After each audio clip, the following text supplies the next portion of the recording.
नमस्कार, Sujas special bulletin में आपका स्वागत है। मैं हूं आपके साथ अभिलाषा गर्ग और आज हम बात करेंगे मुख्यमंत्री भजनलाल शर्मा द्वारा लॉन्च की गई 9 नई नीतियों की।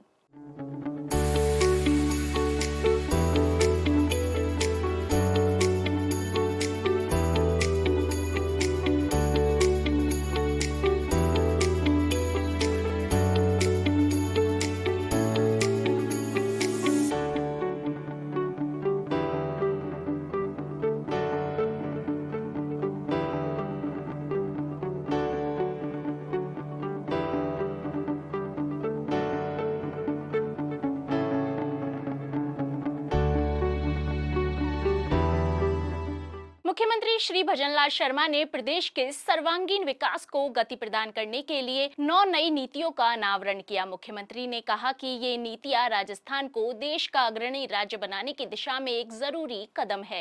ये नीतियां हमारे राज्य के लिए रोड मैप होने के साथ ही rising Rajasthan global investment summit में आने वाले निवेश की बढ़ोतरी का महत्वपूर्ण आधार भी है।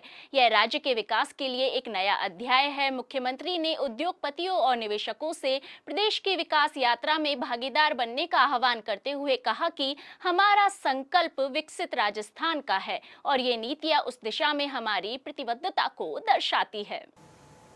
एमएसएमई नीति 2024, राजस्थान निर्यात संवर्धन नीति, राजस्थान एक जिला एक उत्पादन नीति 2024, एकीकृत क्लस्टर विकास योजना, राजस्थान एबीजीसी एक्सआर नीति 2024, राजस्थान पर्यटन इकाई नीति 2024, राजस्थान एकीकृत स्वच्छ ऊर्जा नीति 2024, राजस्थान खनिज नीति और राजस्थान एमसेम नीति 2024 जारी की गई हैं। मैं आपसे इतना कहना चाहता हूं, क्योंकि हमने जनता के बीच में जो बजट में इन नीतियों का वायदा किया था और इसे पूरा हम उस वायदे को भी कर रहे हैं, साथ ही ढेरों अन्य नीतियों पर तेजी से काम भी कर रहे हैं।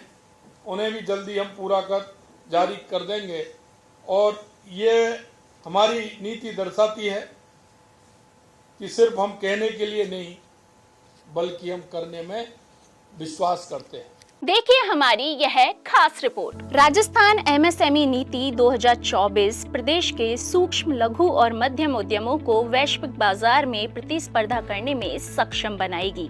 इससे एमएसएमई को ऋण पर अतिरिक्त ब्याज सब्सिडी, तकनीकी उन्नयन और गुणवत्ता प्रमाणन में सहायता मिल सकेगी। निर्यात को बढ़ावा देने के लिए लाई गई नई नीति निर्यातकों को दस्तावेजीकरण, तकनीकी अपग्रेडेशन और अंतर्राष्ट्रीय आयोजनों में भागीदारी के लिए मदद करेगी। इससे लॉजिस्टिक लागत में कमी आएगी और राजस्थान के उत्पाद वैश्विक स्तर पर पहचान बना सकेंगे। राज्य के जिलों के विशिष्ट उत्पादों और शिल्पों को बढ़ावा देने के लिए ओडीओपी नीति लाई गई है, जिससे कारीगरों, शिल्पकारों, कृषकों और उत्पाद निर्माताओं की आय में वृद्धि होगी। इस नीति की मदद से ओडीओपी उत्पादों के लिए एकीकृत बुनियादी ढांचे का विकास किया जाएगा और इन्हें विभिन्न प्रकार की वित्तीय सहायता भी मिलेगी। राज्य में क्लस्टर आधारित विकास के जरिए शिल्पकारों और लघु उद्योगों की उत्पादकता और गुणवत्ता में सुधार किया जाएगा। इसके माध्यम से राज्य में हस्तशिल्प, हथकरघा और एमएसएमई क्षेत्र की उत्पादकता, गुणवत्ता एवं कार्य क्षमता को बढ़ाकर उन्हें वैश्विक बाजार के अनुरूप विकसित किया जाएगा। मुख्यमंत्री ने कहा कि animation, visual effects, gaming, comics और एक्सटेंडेड रियलिटी के क्षेत्र में राजस्थान को अग्रणी बनाने के उद्देश्य से एवीजीसी एंड एक्सआर नीति 2024 लागू की जा रही है। यह नीति प्रदेश की स्थानीय प्रतिभाओं को प्रोत्साहित करेगी। साथ ही इस क्षेत्र में नवाचार को बढ़ावा देने के लिए अटल इनोवेशन स्टूडियो और एक्सेलरेटर स्थापित किए जाएंगे। प्रदेश की अर्थव्यवस्था में पर्यटन उद्योग का अहम योगदान है। प्रदेश में टूरिज्म को नई दिशा देने के लिए राजस्थान पर्यटन इकाई नीति 2024 लाई गई है।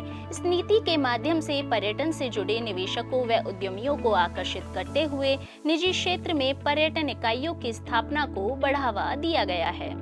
राजस्थान अक्षय ऊर्जा के उत्पादन में अग्रणी राज्य है और यहाँ सौर ऊर्जा और पवन ऊर्जा की असीमित संभावनाएं हैं। इस क्षेत्र को और अधिक मजबूत बनाने और निवेश हेतु सकारात्मक वातावरण के निर्माण के लिए राज्य सरकार एकीकृत स्वच्छ ऊर्जा नीति 2024 लेकर आई है।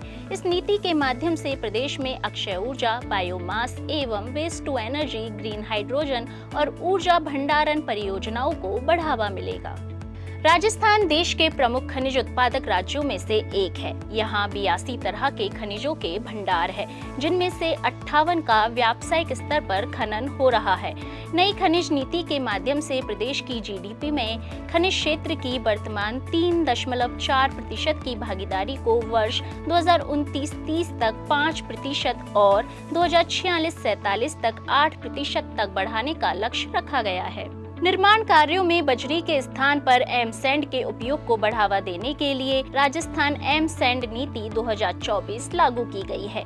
इससे प्रदेश में एमसैंड के उपयोग व पर्यावरण संरक्षण को बढ़ावा मिलेगा और निर्माण लागत में कमी आएगी। आज के लिए सोजस स्पेशल बुलेटिन में इतना ही। फिर होगी आपसे मुलाकात, तब तक के लिए नमस्कार।